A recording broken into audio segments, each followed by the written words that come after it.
Greatness. I'm Mike Botticello. That's Gilbert Arenas over there. We got a very special guest here today, but it's episode 100, Gil. We're gonna pop some bottles. We got balloons. You got cakes. Bottles You got balloons. I thought this was for me though when I walked in. Also, you're part of the is. show. You're part of the show, so welcome to the show, Dwayne Wade. Thank you. Episode number 1. Like it's a monumental occasion, so we had to bring on a big hitter. And A I'm big gonna hitter? a Oh, big okay. hitter. All right. And I'm gonna say, Gil, man, this is the first time we've ever had. So I'm gonna say this: you're probably the most photographed without a shirt on player in NBA history. Oh, really? I was thinking about it. He said the most. I can't think anybody. I'm turning that up in 2021 though. J.R. Smith. I think JR is more known. You're for his high shirt. fashion. Yeah, I'm Yeah. gonna turn it up in 2021. I got more shirtless photos coming your way. But we're talking like GQ, Esquire, People, Sexiest Man Alive. I mean, it's no joke. Yeah. I said hitters. That's the stuff I'm thinking about. Yeah, you got to know the right people. That's all. I know the right people. Put me on those lists. Appreciate But then you. also there's certain people that, you gotta have the goods when you take the shirt off. There's that one photo of you, I think, Hey, from no, 'cause Slam. I remember when I was seeing it, I was like, he did that? Hey, can I get on something? Slam Magazine or something? He's on Esquire. He done got Sean John. I don't Oh, got yeah, I Sean don't got John. nothing. Yeah, man. I need to go to Miami. I knew I should have went to Miami when it was offering me. There's a stat we're gonna kick this off with. Okay. 18-3. What does that mean to you? It don't really mean nothing. Shit, because it means a lot to him. Wait, hold on, You're let me think 18-3 when you guys go head to head. I won You were 18. 18. I was gonna say that, but I ain't want to come off cocky like that. But yeah, I'll probably Hey, man. yeah. I was gonna say that, but 18-3. What was the 3 games we lost? Gil, what happened? Oh, when you bring my nemesis there, Gary Payton. I was getting, that's 06? Yeah, he was He was your nemesis. How old was he at that point? He was. It didn't matter. He was how old I am right now, sitting in this Because chair. what ends up happening is he busted my ass my rookie season. But he was still around, so you got him. Yeah, so I had to get him back. And when he got to you guys, I was like, yes. Yeah. So we a got lot of people was coming for the glove at that. Yeah. They were, we had to. But you were like, I'm gonna kick his ass out the door. He's gonna retire after this. Oh, okay, so we're gonna back up. 04. So 04, they go to the Olympics, right? Because this would actually stop my trash talking towards players. So 04, the USA team loses, right? So they're 3-0. They start the season off 3-0. We 2-0, And they asked me a question like, how you gonna stop the Heat? Stop the Heat? Nobody worried about that. So we haven't seen them yet. So I didn't. Nobody worried about the Heat, man. I said, listen, they got Dwayne Wade. We just gonna treat them like they just treated like they can't shoot. We just gonna sit on the zone. Bop, we good. Boop. Right? This is true. We in the locker room, right? So, like we got Brendan Haywood and them reading. It was like, ooh. He said, ooh. He was like, you said this? I said what? You said Dwayne Wade couldn't shoot, and I was like, nobody reads the paper. You don't think he read that, do you? He was like, we're about to find out. we go out of the game. Larry Hughes goes out for 2 minutes. He scores 16 points. I go to the bench. I think he read all of that, bro. Do not put me on that man no more, brother. I done learned my lesson. Gave us 37 in like 27 minutes. Yeah. So Lesson learned. my version. So I hear about what Gilbert say, I'm not reading the papers, but someone tells me, and I go look, and I'm like, dang, came at me like that. Okay, so I mark on the calendar, Washington Wizards, game 4. Big circle. Right? So, and then my first 3 games, I'm already probably I'm balling. Like I'm averaging probably 30 at this point, starting the season. And I'm in my hotel the day that we're playing Washington, and I've been using this quotes that he said to start this season, and I'm actually I'm so ready for this game, like I can't sleep. and my phone rings in my room. And I'm like, I've never got a call in my room before. So I picked the phone up. It's Gil. You're right, I did call. Gil called. He say, man, the media.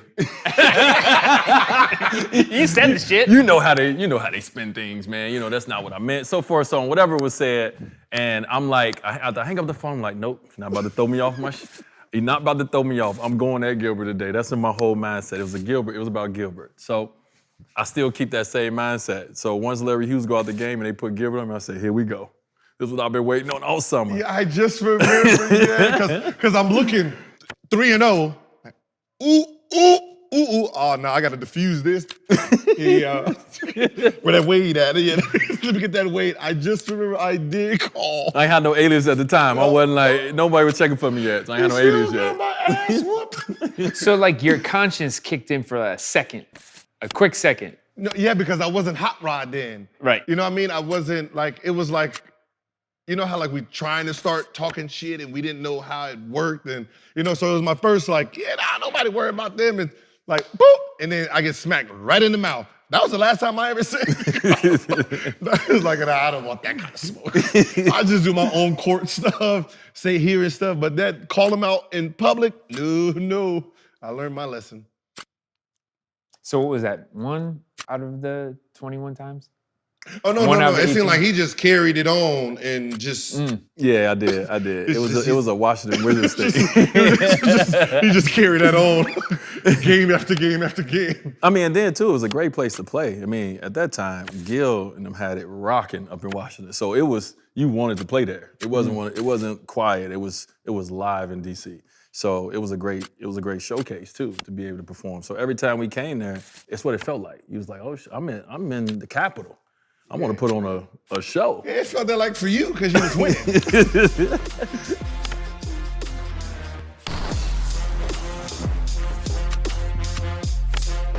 I actually love, like, the point guard wasn't my favorite. The two was, when they moved me over to the two, it just, for some reason, it just freed me up. It freed my mind up, it freed everything up. The point guard had me thinking too much. Yeah. I mean, I'm not a thinker like that. Like, I could think the game, I know the game, but like, I don't like thinking. I like to react to, you know what I mean? that's natural.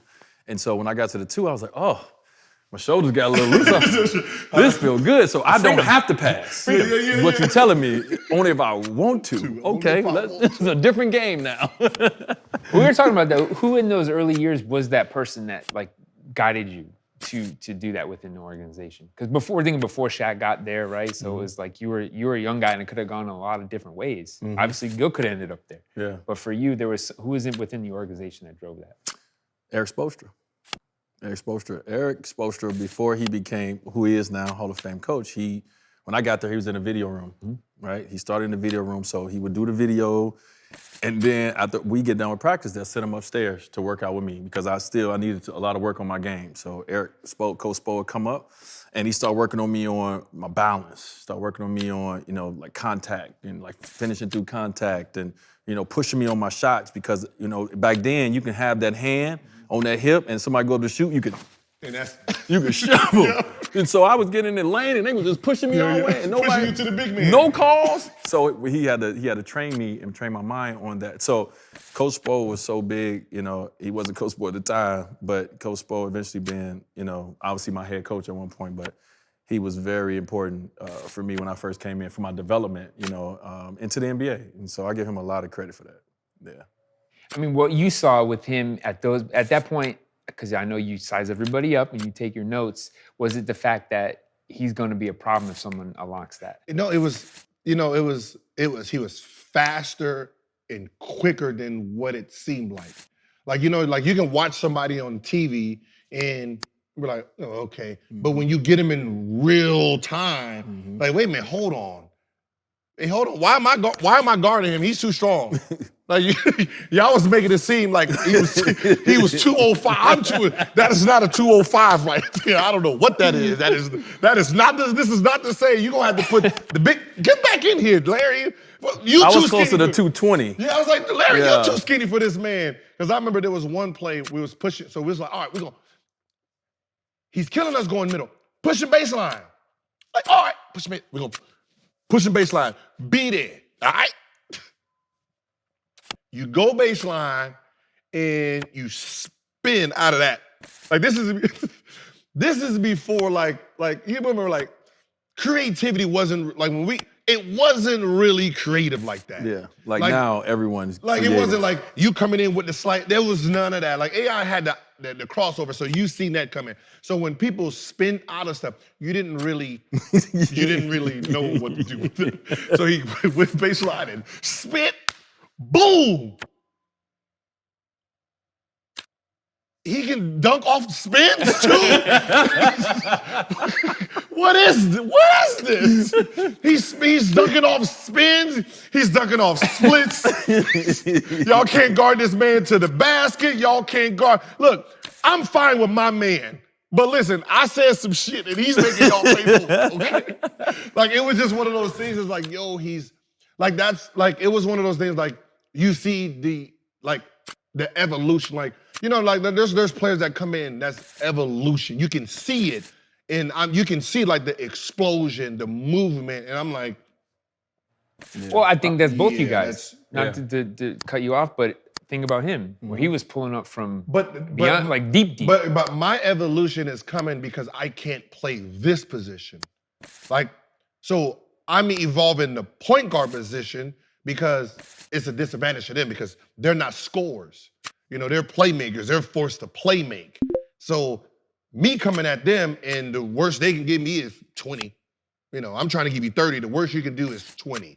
You know, it's different than you already see elite shooting guards and their explosion. They can give you 60. And then you just see just like, yo, what? Like I remember I'm watching Jason Richardson, so I see what explosion looks like. This was different. Like that's what I'm saying. You got Euro stepping, you got Euro to the layup, Euro, and then Euro dunk. Like, wait, hold on. Because I remember I was in Chicago, like, all right, he steps, and dunk. All right, I can try it. All right, stand right there. I can try it. Ooh. Hey Grover, what leg stuff he got? What I gotta do to get to that? Because it was just everything that was doing, it was just the finishing. I'm like, yo, how does he still have this kind of bounce after doing all this movement? It was just unreal. It was unreal. Yeah, I always say, like, I feel like the one thing I never got credit for is my creativity. You know what I mean? Like, I think I kind of not evolute. I didn't start it, but I feel like when I came in my position, no one was doing the creative things that I was doing at the size that I am, and then, like you said, finishing it with you know what I mean? And so I was a very creative player, and it wasn't that I made it all up, but I watched what someone did, and I figured out a way to put my own spin to it. And I always said I didn't have a go-to move.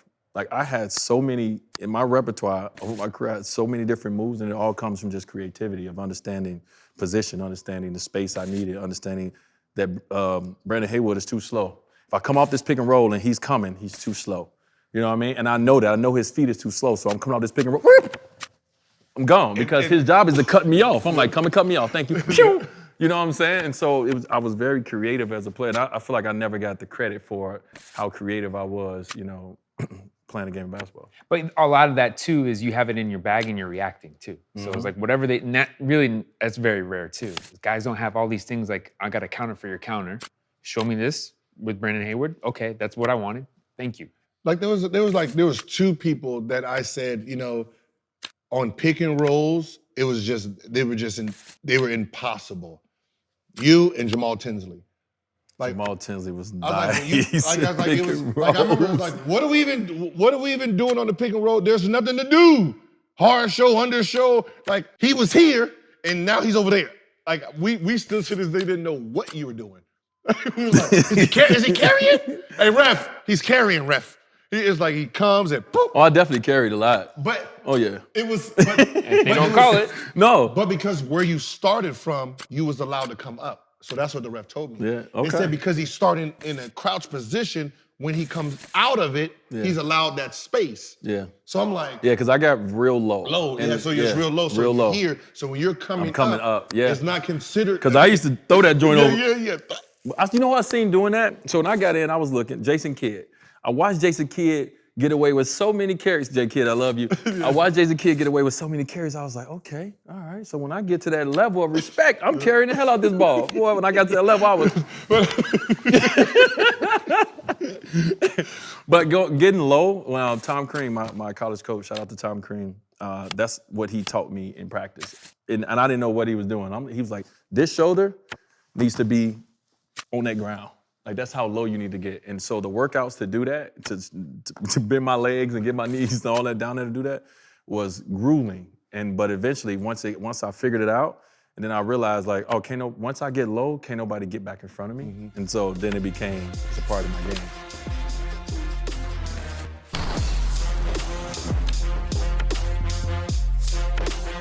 And I was thinking that too, it's a product of your environment. And I gotta tell you, a lot of times we give a lot of credit to LA Hoopers, a lot of activity. He doesn't really like New York Hoopers, will not give them any respect. Understand that was a different era. It's an outdated market. He said it's an outdated. They haven't had their time. They haven't been producing. Yeah, they had their time for sure. But I'm gonna say Chicago. Oh, yeah. Chicago got bouncing. Chicago's been pretty consistent too. Yeah. You know what I mean? Like I don't feel like we ever fell off. Like LA has came with like everything. I mean, it's about 1,200 dudes from LA and the NBA. Like, they got it, especially right now. But like, I feel like Chicago, we've always produced great players, and it's been consistent over the years. You know what I'm saying? So, but it's a different style. Like Oz is tough and rugged, and LA is a little different. Flashy. It's a little. Yeah, that's what. It's a little turnaround, shoot, walk down the court, hit a game winner like this. Like, could you have ever done that with Tom Crean? I need to see mine go through. Yeah. I ain't had that kind of shot neither. I ain't had that confidence. Like he shot. I remember watching that, man. I remember seeing him shoot that game winner, turn around to the crowd. And he's messed up a lot of people's career doing that because Nick Young tried it. Kimba walked away like this and it didn't go in. So, but that was epic. Yeah, Steph turned it into a whole nother thing.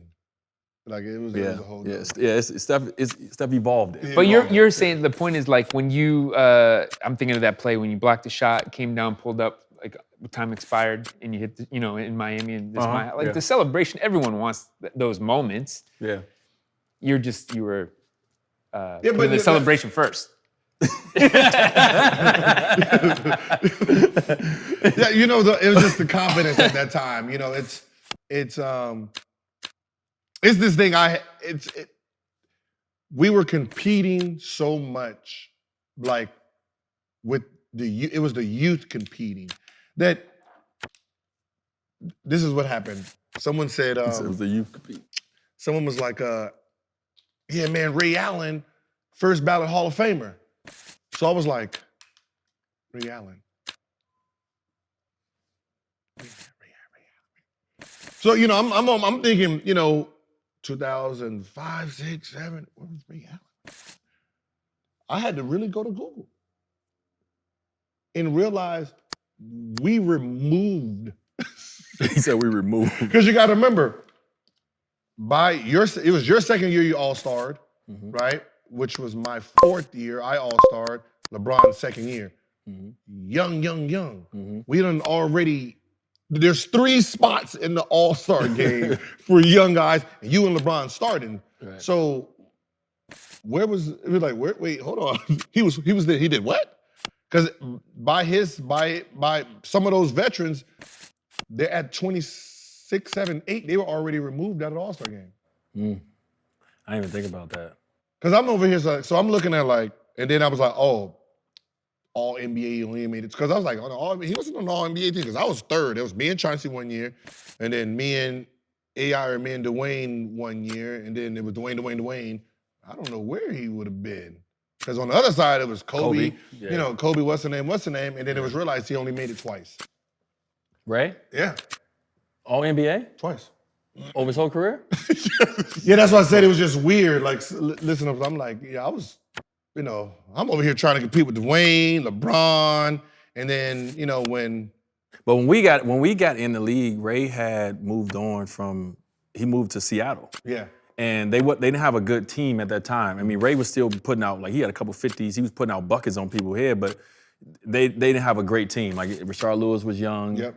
Yeah, Luke Rittenauer at the point. Yep. You know, they didn't have Earl a great Watson, team. So he kind of got lost for a while in not having a great team until the trade sent him to Boston. Then now Ray came back. That's what it was. He kind of got lost in the sauce of the new excitement, the young guys, and him playing in Seattle where he was giving numbers, but he is in the West. Yeah, I was like, that West. Well, the funny thing that you say there is when he got to Boston, right? He put that team together because he was in Seattle, West Coast. You know, people forget about games on the West Coast, let's be honest. So he knew, like, if I get, my window is closing. If I get a shot, I got to go to a team like But Boston, even in like the they put East, if together. everyone stayed healthy, I mean, you gotta remember, Vince Carter got pushed out of the NBA All-Star game. We're All-Stars at 23.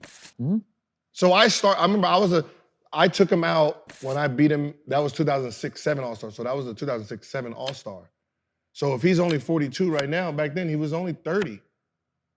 29 when he got taken out. I mean, yeah, he was still in his that's- prime. He was yeah, still in his that was- prime. He was just in his prime. I mean, Vince stayed in his prime for a long time. Yeah. So he just retired. He didn't need to. Like, Vince So it stayed was there for a like- long it was time. like- it was quick how young kids just took over.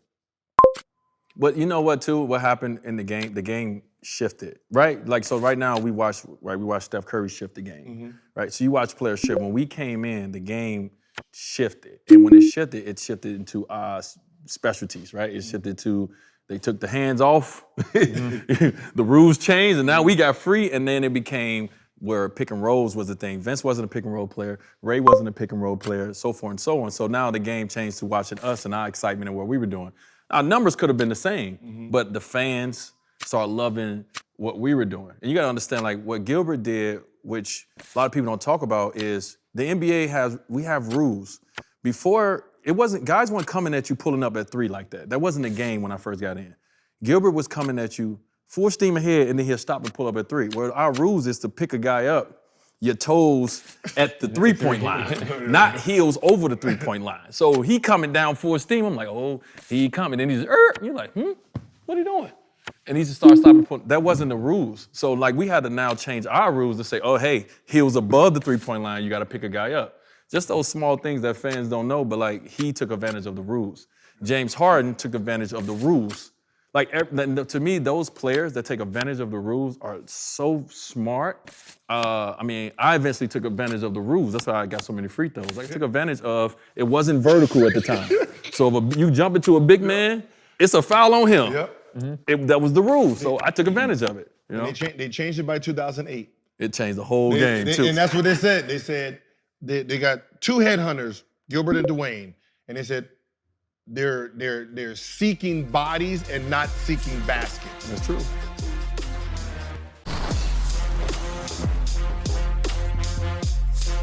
That's the game. So now I'm like,